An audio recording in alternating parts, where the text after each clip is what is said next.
Hollywood right now of Fred Flintstone. The Hey Bunny is a man named James Arnold Taylor. He's 5'3".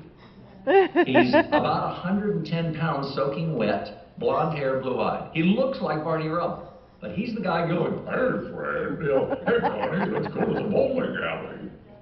And the guy that's doing the voice of Barney, who's supposed to be 5'3" and blonde hair, hey Fred, he's 6 foot something, 450 pound, bald black guy. Wow. And he looks like a 450 pound Morpheus from The Matrix, and he, his natural voice. He talks, he says, "Hey Tom, nice to see you. What's going on, man?" He talks like this. When you just see him, he says, "Hey, you want to go get some lunch after this?" "Yeah, let's go get some lunch." Yeah. But all of a sudden he turns it on, and it's like, "Hey man, hey, let's go down the bowling alley, Fred." And you see the two of them doing Fred and Barney, and like, okay, I've fallen into some strange dimension where everything's switched. But that's what is so cool about the voiceover work, is it doesn't matter who you are, what matters is what you sound like. So I'm not surprised that it was the first colorblind, sex-blind even area of Hollywood. So. Now your question, ma'am. Yeah, Tom, we got about 3 or 4 minutes. Can you get through two Okay. questions? Yeah, sure. Okay, great. Hey, Tom, thanks so much for your time today. It's interesting that you just mentioned something about voice actors, because that's actually what my question's about. It's for those of us that are familiar with voice actors. I was wondering, what is it like to work with other voice actors? Do you have specific voice actors that you like to work with, or do you have even any just funny anecdotes or anything interesting to share about it? Well, yeah, I mean, there's some people, as in any industry, there are some people that are just funner to work with just because they're nicer people. But one of the things that's really odd, and anyone in voiceover work will tell you that I'm 100% right, the people that work in voiceover work are almost universally nice folks.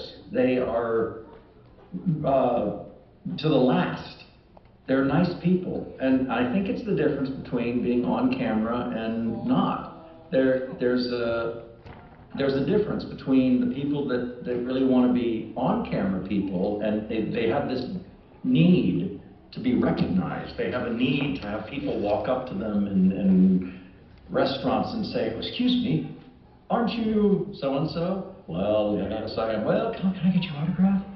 And we don't have that.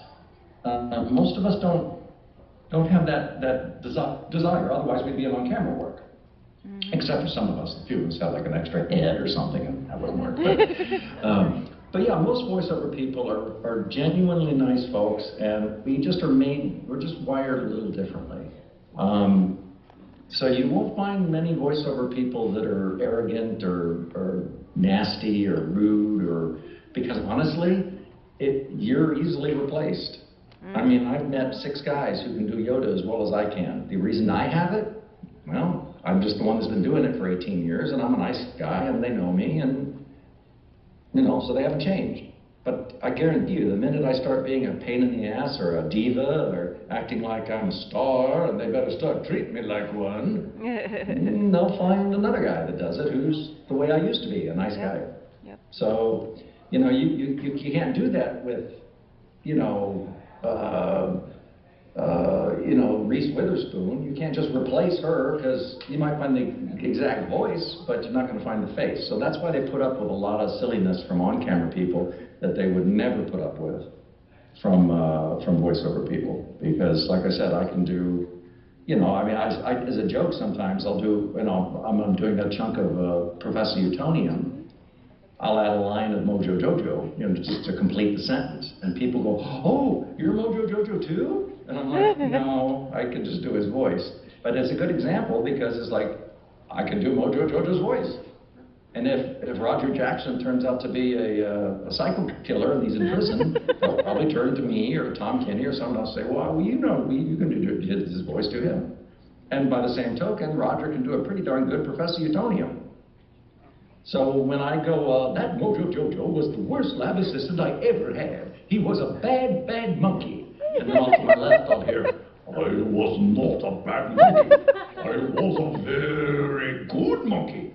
I was just a very bad supervillain." So, Yay! Silly stuff. Yes, sir.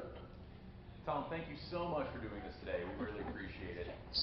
One of the things that I wanted to ask you, and just to wrap this up, is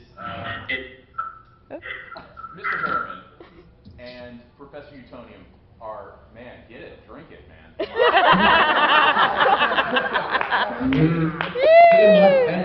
Zero.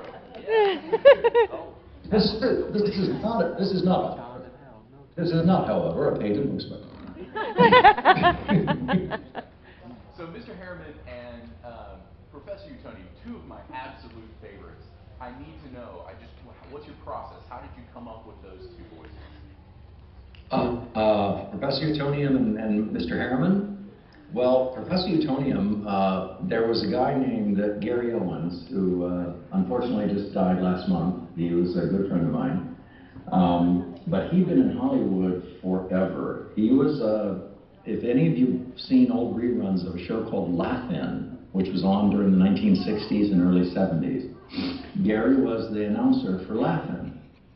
And he would always talk with his hand next to his ear. Oh, yeah. And the reason was because if you guys start talking, here, everybody right now, put your hand in a cup like this, back, and then start talking and slowly move it in, and at some point you'll go, oh my gosh, it's headphones. You'll get to about right here, and you can hear your own voice like it's in headphones.